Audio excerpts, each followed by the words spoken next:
Thank you, Speaker. My question this morning is for the Premier.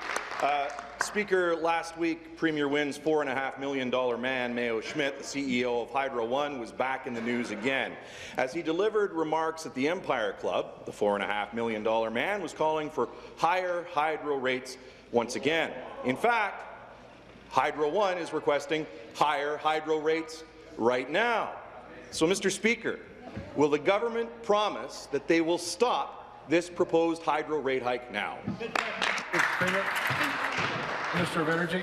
Thank you, Mr. Speaker. So let me talk about something that I'm sure the member from the opposition hasn't read, and it's called the Fair Hydro Plan. And in the Fair Hydro Plan, he should be aware that no matter the outcome of the application brought forward by Hydro One, the rate application will be held to the cost of inflation for the next 4 years, Mr. Speaker.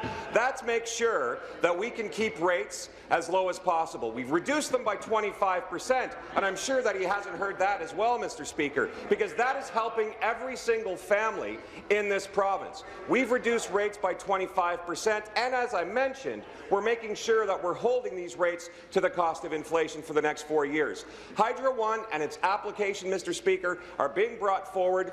It's being brought to the OEB. The OEB is going to review the application, but the costs will stay at the rate of inflation, Mr. Speaker. Supplementary. So it sounds to me, Speaker, like the government is prepared to let that 5% increase in hydro rates go ahead. They'll just borrow billions of dollars more to make sure that it doesn't appear on bills now. But we know, because we have read the unfair Liberal hydro plan, Mr. Speaker, that the rates are going to skyrocket after the next election. That's according to their own cabinet documents. The Hydro One CEO makes $4.5 million. Then he gives a speech at a swanky downtown Toronto hotel. And what does he tell the audience? How this is justifiable when Hydro One service has become less reliable but more expensive. The auditor says because of aging equipment, we have a higher risk of failing infrastructure. That really just goes to show how out of touch that this government has become. So, Mr. Speaker, if the government won't stop the rate hike, it looks like they're prepared to borrow billions of dollars more to pay for it. Will the Premier at least tell the people of Ontario that she doesn't support this rate hike? Minister. Thank you, Mr. Speaker. As usual, say one thing and do another from the other side. So when the Hydro One executive was awarded the OEA...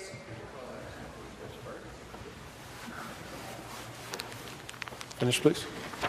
When the Hydro One CEO was awarded the Ontario Electricity or Energy Association's Leader of the Year, which he attended, he stood and applauded with everyone else, Mr. Speaker, and now he stands in here to slam the CEO. The CEO that has found $75 million in savings. The CEO that is actually changing the company to make sure that they're more customer-focused, Mr. Speaker. Let's talk about what Hydro One is doing to ensure that they can continue to operate and be customer-focused, Mr. Speaker. They've actually voluntarily ended winter disconnections. They've voluntarily returned security deposits, Mr. Speaker. They're doing a great job as a company and making sure that they keep the lights on right across the province. Member from Niagara West Glanbrook is warned. Final supplementary. Speaker, I'm going to say this really slowly, very, very clearly. We are not criticizing the CEO of Hydro One. We're criticizing this Premier and this government who gave him a salary of $4.5 million, 10 times what his counterparts are receiving in other parts and other provinces of Canada. Mr. Speaker, the government sits across from us and claims that they've rebuilt the system. What a crock! Because the CEO at Hydro One is standing up before an audience downtown saying the reason he has to come to them now looking for a nearly 5% increase is because of aging infrastructure, and the government hasn't repaired what they said that they have repaired. They haven't modernized the system. If they'd done what they claimed, the $4.5 million man wouldn't be asking for more money to do just that, would he? Mr. Speaker, why is the Premier's $4.5 million man trying to hike hydro rates to apparently rebuild the system if the Liberals already have rebuilt the system? Minister. Again, Mr. Speaker, thank you very much.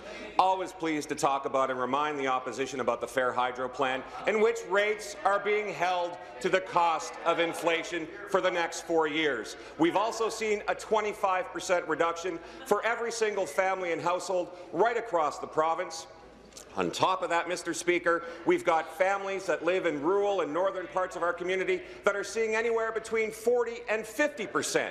And I know, Mr. Speaker, we're getting up and close to around 300 days since they said they might talk about a plan, maybe show us something, even an iota of what they would do, Mr. Speaker, but they don't, because they have no idea on what to do to help those folks that are suffering, Mr. Speaker, right now with higher energy bills. That's why we brought forward the Fair Hydro Plan. That's why we voted in favour of it, Mr. Speaker, and that's why they'll continue to vote against anything that will help the people of Ontario. Thank you.